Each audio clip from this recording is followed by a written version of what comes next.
नमस्कार मित्रों, स्वागत है आपका हमारे चैनल पर। मित्रों, अगर आप लोग AAC 101F प्राचीन इतिहास की तैयारी कर रहे हैं तो आज का वीडियो आपके लिए बहुत ही खास है।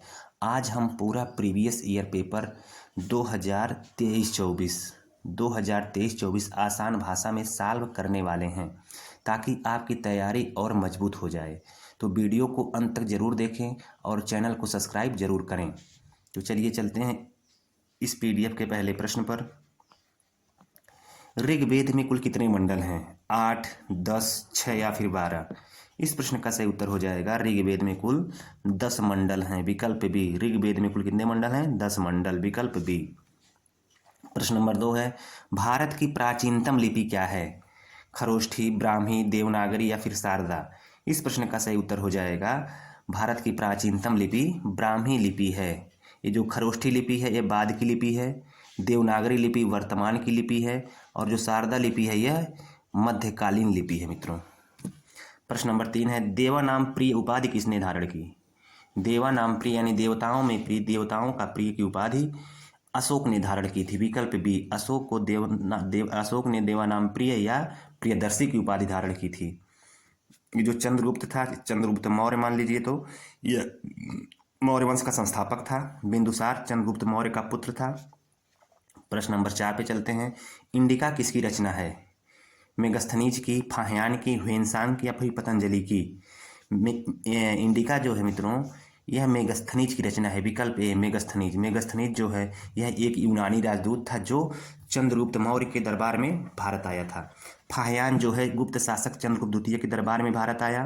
ह्वेनसांग जो हर्षवर्धन के शासनकाल में भारत आया। इसका यात्रा विवरण जो है सीयूकी के नाम से जाना जाता है। पतंजलि ने योग सूत्र की रचना की थी जो शुंग वंश से संबंधित थे।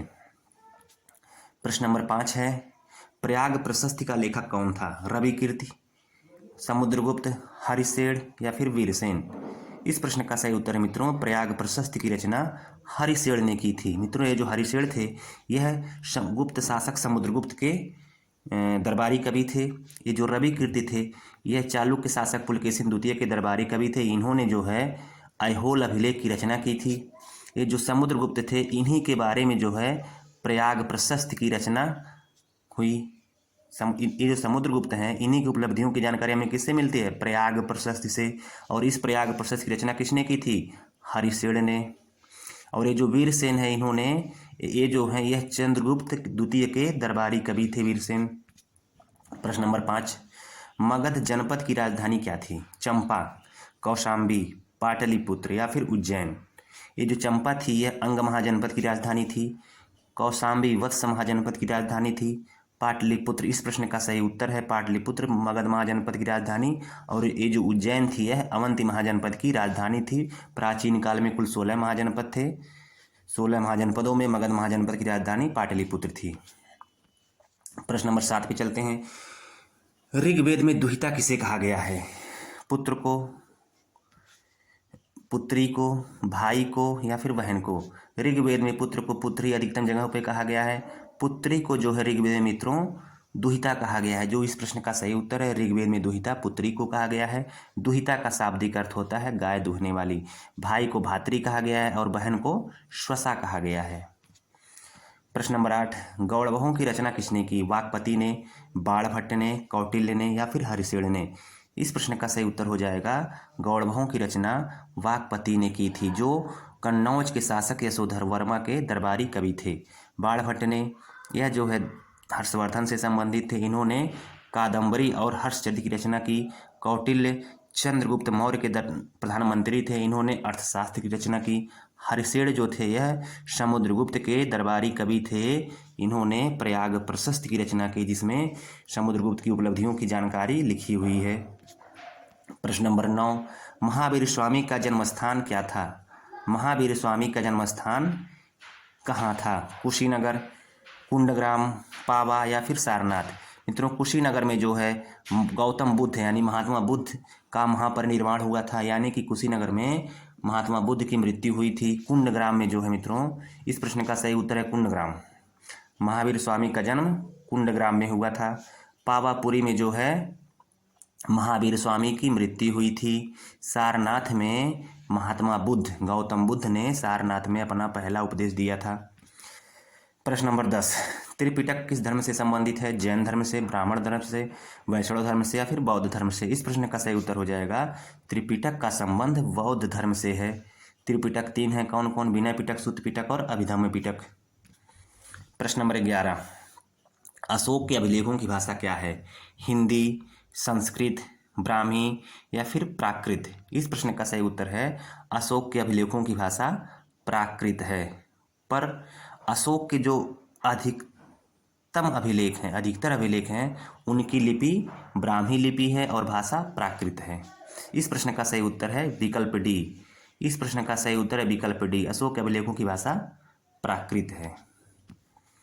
प्रश्न नंबर 12, निम्नलिखित में से कौन एक शिक्षा का महत्वपूर्ण केंद्र था? नालंदा, ताम्रलिप्ति, कन्नौज या फिर थानेश्वर? ये जो नालंदा था मित्रों, इस प्रश्न का सही उत्तर है नालंदा। नालंदा प्राचीन काल में एक शिक्षा का महत्वपूर्ण केंद्र था।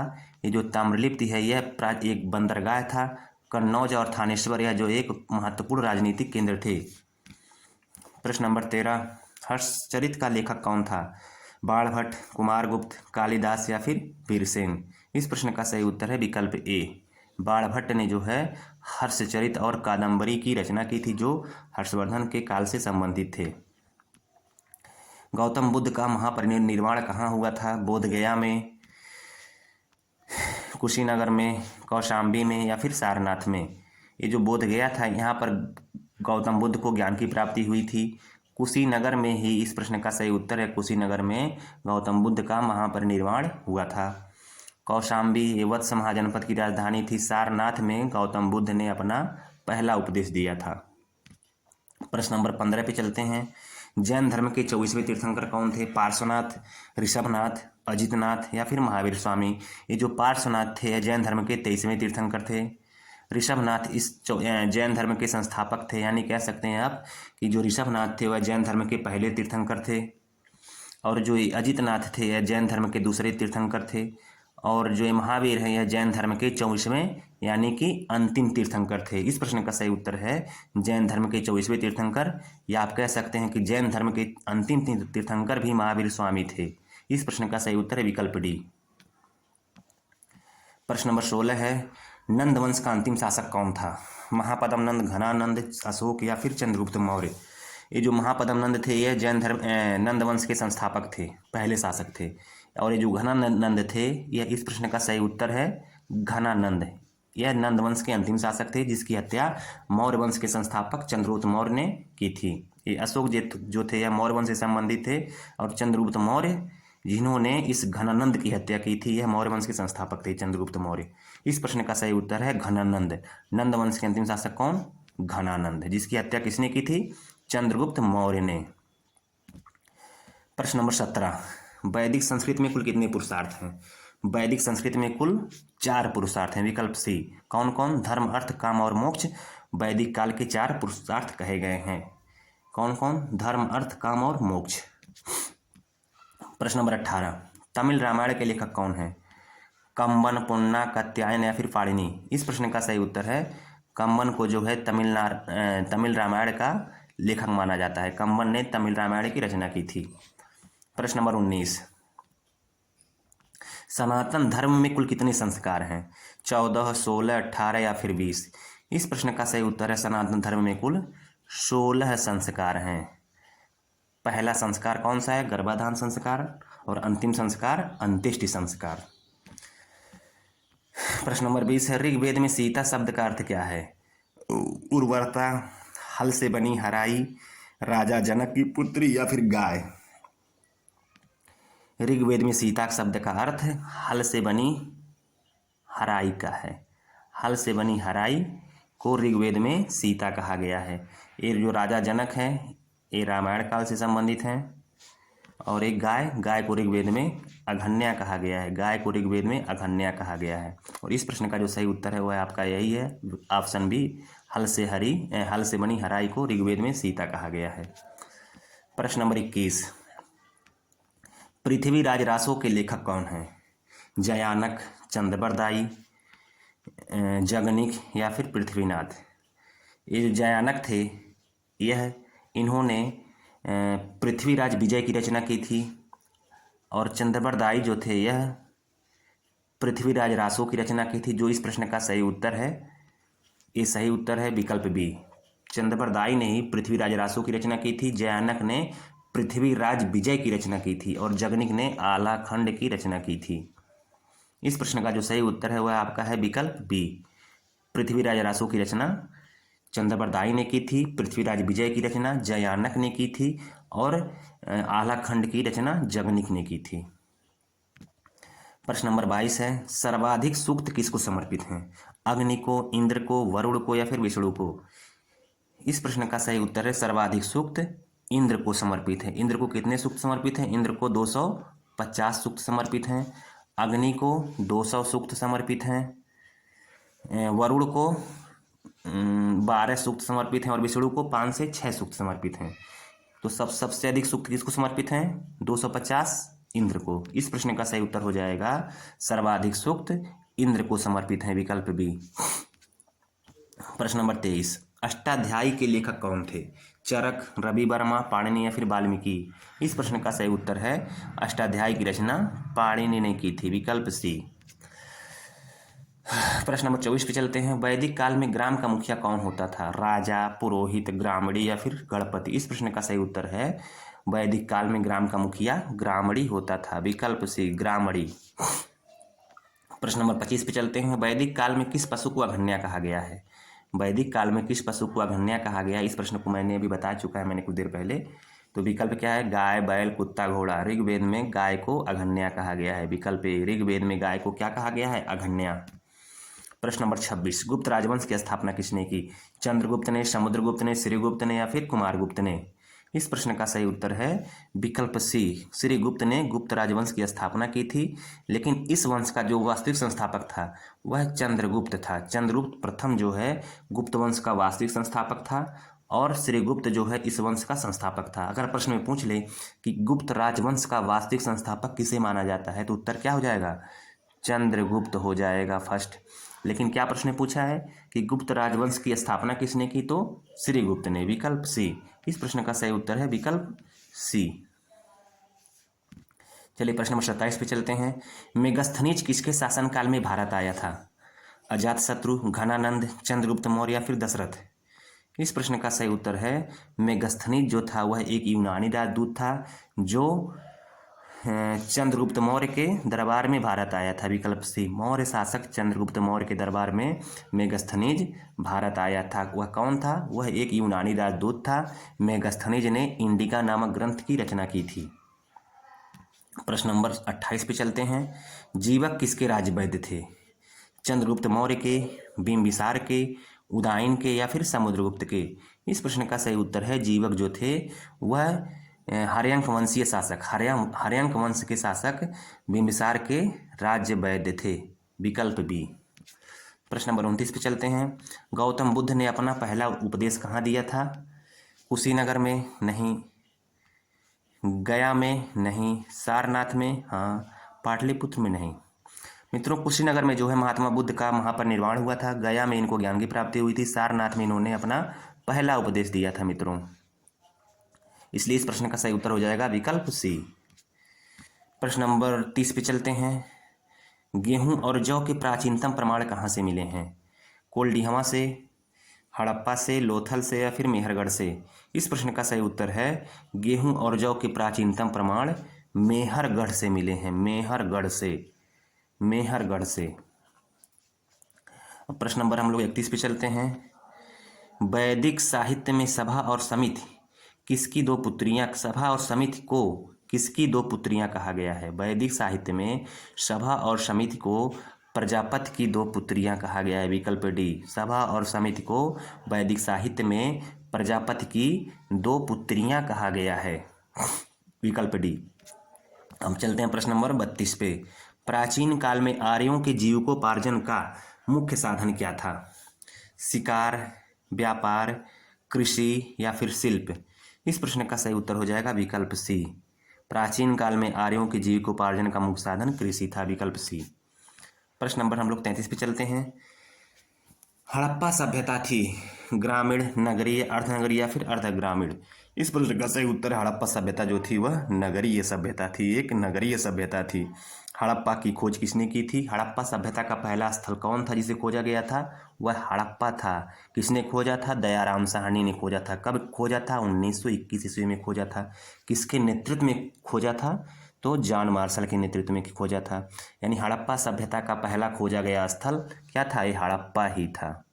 ठीक, यह एक नगरीय सभ्यता थी। विकल्प बी, इस प्रश्न का सही उत्तर है विकल्प बी। 34, वैदिक समाज की मूल इकाई क्या थी? कुल, जन, विष या फिर ग्राम? इस प्रश्न का सही उत्तर है वैदिक समाज की मूल इकाई थी। इस प्रश्न का सही उत्तर है मिनट क्या है, हाँ, वैदिक समाज की मूल इकाई क्या थी? कुल, जन, विष या फिर ग्राम? इस प्रश्न का सही उत्तर है कुल। वैदिक काल की मूल इकाई या सबसे छोटी इकाई कुल थी। मित्रों, जन, ये विकल्प में है जन।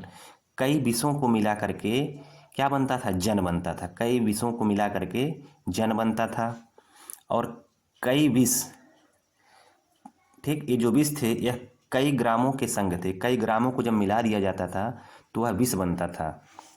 और ग्राम, कई कुलों को मिला करके ग्राम बनता था। कई कुल जब मिल जाते थे तो ग्राम बनते थे। और जब कई ग्राम मिल जाते थे तो विष कहलाते थे। और जब कई विष मिल जाते थे तो जन कहलाते थे। इस प्रश्न का सही उत्तर क्या है? विकल्प ए, कुल। वैदिक समाज की मूल इकाई या सबसे छोटी इकाई आप कह सकते हैं क्या थी? कुल थी। ठीक, और ये जो ग्राम है मित्रों, एक मिनट, ये जो ग्राम, जब कई कुल मिल जाते थे तो ग्राम कहलाते थे। और जब कई ग्राम मिल जाते थे तो विष कहलाते थे। और जब कई विषों मिल जाते थे आपस में तो जन का निर्माण होता था। चलिए अगले प्रश्न पे चलते हैं। प्रश्न नंबर 35, निम्नलिखित में से कौन वैदिक वाङ्मय का अंग नहीं है? आरण्यक, ब्राह्मण, पुराण या फिर उपनिषद? आरण्यक, ब्राह्मण, पुराण या फिर उपनिषद? इस प्रश्न का सही उत्तर मित्रों वैदिक वाङ्मय का हिस्सा नहीं है या अंग नहीं है क्या? पुराण। ये जो टिक लगाया गया है वो गलत लगाया गया है। इस प्रश्न का सही उत्तर है पुराण। वैदिक वाङ्मय का हिस्सा कौन कौन है? वेद, पुराण, वेद हैं, वेद हैं, ब्राह्मण हैं, आरण्यक है और उपनिषद है। पुराण जो है वैदिक वाङ्मय का हिस्सा नहीं है। इसलिए इस प्रश्न का सही उत्तर हो जाएगा विकल्प सी। प्रश्न नंबर हम लोग चलते हैं वो 36 पे। प्रथम बौद्ध संगीति किसके समय में आयोजित हुई थी? प्रथम बौद्ध संगीति किसके शासनकाल में आयोजित हुई थी? उदयन के, कालाशोक के, बिंबिसार के या फिर अजातशत्रु के? इस प्रश्न का सही उत्तर है मित्रों प्रथम बौद्ध संगीति का आयोजन अजातशत्रु के शासनकाल में हुआ था। विकल्प डी। प्रथम बौद्ध संगीति का आयोजन राजगृह में हुआ था। किसके शासनकाल में हुआ था? अजातशत्रु के शासनकाल में हुआ था। चलिए प्रश्न नंबर 37 पे चलते हैं। कृषि कब प्रारंभ हुई थी? क्या प्रश्न है? कृषि कब प्रारंभ हुई थी? कृषि कब प्रारंभ हुई थी? मध्य पाषाण काल में, पुरा पाषाण काल में, उच्च पुरा पाषाण काल में या फिर नव पाषाण काल में? इस प्रश्न का सही उत्तर है मित्रों कृषि का प्रारंभ विकल्प डी, नव पाषाण काल में हुआ था। विकल्प डी, यानी कि कृषि कब प्रारंभ हुई थी? नव पाषाण काल में। विकल्प डी। प्रश्न नंबर 38 पे चलते हैं। भीमबेटका प्रसिद्ध है किसके लिए? भीमबेटका प्रसिद्ध है किसके लिए? शैल चित्र के लिए, कृषि के लिए, शिकार के लिए या फिर शिल्प के लिए? इस प्रश्न का सही उत्तर भीमबेटका अपने शैल चित्र के लिए प्रसिद्ध है। यहाँ की चित्रें जो हैं विश्व प्रसिद्ध हैं। तो भीमबेटका किसके लिए प्रसिद्ध है? शैल चित्र के लिए। विकल्प ए। प्रश्न नंबर 39 पे चलते हैं। सत्यमेव जयते, सत्यमेव जयते किस उपनिषद से लिया गया है? कठोपनिषद से, मुंडकोपनिषद से, केनोपनिषद से या फिर श्वेताश्वर उपनिषद से? इस प्रश्न का सही उत्तर हो जाएगा सत्यमेव जयते मुंडक उपनिषद से लिया गया है या सत्यमेव जयते मुंडकोपनिषद से लिया गया है। प्रश्न नंबर 40 क्या है? हाँ, ये है बुद्ध चरित किसने लिखा था? बुद्ध चरित किसने लिखा था? विकल्प क्या है? क्या है? अश्वघोष, बाणभट्ट, कल्लड़ या फिर हरिशेण? अश्वघोष। इस प्रश्न का सही उत्तर है अश्वघोष ने बुद्ध चरित्र की रचना की थी। ठीक, इसमें जो है गौतम बुद्ध के जीवन पर आधारित इसमें जो है गौतम बुद्ध के जीवन पर एक मिनट सॉरी बुद्ध चरित्र में गौतम बुद्ध के जीवन के बारे में महत्वपूर्ण जानकारी मिलती है। विकल्प बी है बाणभट्ट। बाणभट्ट ने मित्रों हर्षचरित और कादंबरी की रचना की थी। बाणभट्ट ने हर्षचरित और कादंबरी की रचना की थी। कल्हड़ ने राजतरंगिणी की रचना की थी और हरिशेण ने प्रयाग प्रशस्ति की रचना की थी। इस प्रश्न का सही उत्तर है बुद्ध चरित की रचना अश्वघोष ने की थी। बुद्ध चरित में जो है गौतम बुद्ध के जीवन के संबंधित घटनाओं का उल्लेख मिलता है। प्रश्न नंबर 41 पे चलते हैं। प्राचीन काल में निष्क क्या था? गाय नहीं। गाय को ऋग्वेद में क्या कहा गया है? गण्य कहा गया है। चांदी के सिक्के नहीं। तांबे के सिक्के स्वर्ण आभूषण। इस प्रश्न का सही उत्तर है प्राचीन काल में निष्क स्वर्ण आभूषण था या गले का हार था। विकल्प डी। प्रश्न नंबर हम लोग चलते हैं 42 पे।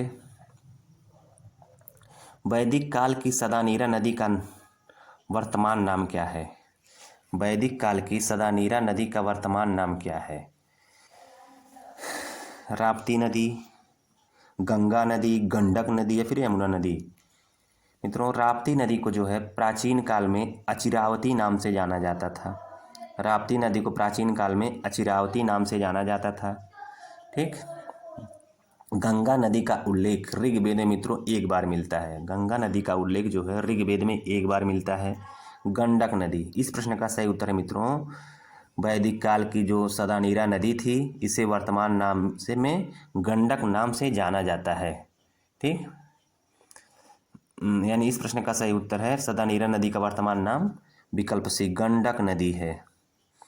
यमुना नदी का प्राचीन नाम कलिंदी है। प्रश्न नंबर 43 पे चलते हैं। कौन सा वेद प्राचीनतम है? सामवेद, ऋग्वेद, यजुर्वेद या फिर अथर्ववेद? सबसे प्राचीनतम वेद या प्रमाणिक वेद कौन सा वेद है? ऋग्वेद। विकल्प बी। सबसे प्राचीनतम या प्रमाणिक वेद ऋग्वेद है। सामवेद का संबंध किससे है? गायन से है, गान से है। यजुर्वेद का संबंध किससे? यज्ञ के नियम से है। अथर्ववेद का संबंध किससे है? शिल्प से है। चलिए प्रश्न नंबर 44 पे चलते हैं। ऋग्वेद में किस नदी को नदीतमा कहा गया है? ऋग्वेद में किस नदी को नदीतमा कहा गया है? नदीतमा का अर्थ क्या होता है? नदीतमा का अर्थ होता है नदियों में श्रेष्ठ। सरस्वती नदी को, सतलज नदी को, रावी नदी को या फिर झेलम नदी को? इस प्रश्न का सही उत्तर है ऋग्वेद में नदीतमा सरस्वती नदी को कहा गया है। विकल्प ए। ऋग्वेद में सरस्वती नदी को नदीतमा यानी नदियों में उत्तम कहा गया है। सतलुज नदी को का प्राचीन नाम क्या था? शतुद्री नाम था। रावी नदी का प्राचीन नाम परुषणी था। झेलम नदी का प्राचीन नाम बितस्ता था। प्रश्न नंबर 45। हड़प्पा सभ्यता संबंधित है किस काल से? नवपाषाण काल से नहीं। मध्य पाषाण काल से नहीं। आद्य ऐतिहासिक काल से? बिल्कुल सही। इस प्रश्न का सही उत्तर हड़प्पा सभ्यता का संबंध आद्य ऐतिहासिक काल से। विकल्प सी। प्रश्न नंबर 46 पे चलते हैं। पाषाण काल, कांस्य काल और लौह काल का त्रियोगी विभाजन किसने किया था? जॉन लुबाक ने, C.J. थॉमसन ने, जॉन मार्शल ने या फिर मॉर्टिमर ह्यूलर ने? इस प्रश्न का सही उत्तर है पाषाण काल, कांस्य काल और लौह काल का त्रियोगी विभाजन जॉन लुबाक ने किया था। विकल्प ए। प्रश्न नंबर 47। भारतीय पुरातत्व का जनक किसे कहा जाता है? ए कनिंघम को, जेम्स प्रिंसेप को, जेम्स प्रिंसेप को, मॉर्टिमर व्हीलर को या फिर जॉन मार्शल को? इस प्रश्न का सही उत्तर है ए कनिंघम यानी कि अलेक्जेंडर कनिंघम को भारतीय पुरातत्व का जनक कहा जाता है। भारतीय पुरातत्व का जनक किसे कहा जाता है? ए कनिंघम को। एक जेम्स प्रिंसेप कौन थे? यह जेम्स प्रिंसेप जो थे यह अशोक के अभिलेखों को ही इन्होंने सर्वप्रथम पढ़ा था। प्रश्न में पूछा जाता है कि अशोक के अभिलेखों को सर्वप्रथम किसने पढ़ा? तो जेम्स प्रिंसेप ने। यह भी पूछा जाता है कि ब्राह्मी लिपि को सर्वप्रथम किसने पढ़ा? जेम्स प्रिंसेप ने। चलिए अगले प्रश्न पे चलते हैं। प्रश्न नंबर 48। भारत में प्रागैतिहास का जनक किसे कहा जाता है? भारत में प्रागैतिहास का जनक किसे कहा जाता है? रॉबर्ट ब्रूस फुट को। एक मिनट। भारत में प्रागैतिहास का जनक किसे कहा जाता है? रॉबर्ट ब्रूस फुट को, वी स्मिथ को, दयाराम साहनी को या फिर ए कनिंघम को। मित्रों, भारत के प्रागैतिहासिक क्या है प्रश्न, भारत में प्रागैतिहासिक का जनक रॉबर्ट ब्रूस फुट को कहा जाता है। विकल्प ए, रॉबर्ट ब्रूस फुट को प्रागैतिहास का जनक भारत में कहा जाता है। इन्होंने जो है एक मिनट, ठीक है, भारत में प्रागैतिहास का जनक किसे कहा जाता है, रॉबर्ट ब्रूस फुट को। क्यों कहा जाता है, क्योंकि इन्होंने ही सर्वप्रथम जो है 1863 ईस्वी में, रॉबर्ट ब्रूस फुट ने ही 1863 ईस्वी में पल्लवरम में पहला पुरापाषाणकालीन उपकरण खोया था। इसलिए रॉबर्ट ब्रूस फुट को प्रागैतिहास का जनक कहा जाता है। दयाराम साहनी, एक मिनट, ये दयाराम साहनी, इन्होंने हड़प्पा सभ्यता की खोज की थी 1921 ईस्वी में, दयाराम जॉन मार्शल के नेतृत्व में। ए कनिंघम कौन थे मित्रों, ए कनिंघम अभी कुछ देर पहले आपको बताए हैं कि यह भारतीय पुरातत्व के जनक थे। ए कनिंघम भारतीय पुरातत्व के जनक थे। प्रश्न नंबर 49 क्या है, राप्ती नदी का प्राचीन नाम क्या है, परुशड़ी। रावी नदी को प्राचीन काल में परुशड़ी कहा जाता था। रावी नदी को प्राचीन काल में परुशड़ी कहा जाता था। सतलज नदी को प्राचीन काल में सतुद्री कहा जाता था। गंडक नदी को प्राचीन काल में सदानीरा कहा जाता था। और अचिरावती नदी को प्राचीन काल में राप्ती कहा जाता था। राप्ती नदी को प्राचीन काल में क्या कहा जाता था, अचिरावती। इसलिए इस प्रश्न का सही उत्तर है विकल्प डी, राप्ती नदी को प्राचीन काल में अचिरावती नाम से जाना जाता था, विकल्प डी। प्रश्न नंबर 50 और अंतिम प्रश्न है, चीनी यात्री भारत को किस नाम से जानते हैं, इनतू, सिंगयांग, सांगपो या फिर किंगतू। इस प्रश्न का सही उत्तर है चीनी यात्री भारत को इनतू कहते थे। चीनी यात्री भारत को क्या कहते थे, इनतू कहते थे। यहाँ पर जो सांगपो है, यह ब्रह्मपुत्र नदी को तिब्बत में मित्रों सांगपो कहा गया है। ब्रह्मपुत्र नदी को तिब्बत में सांगपो नाम से जाना जाता है। लेकिन यहाँ यह प्रश्न क्या है, चीनी यात्री भारत को किस नाम से जानते थे, इनतू नाम से। मित्रों, यह वीडियो अगर आपको अच्छी लगी तो वीडियो को लाइक करें और चैनल को सब्सक्राइब करना न भूलें। धन्यवाद।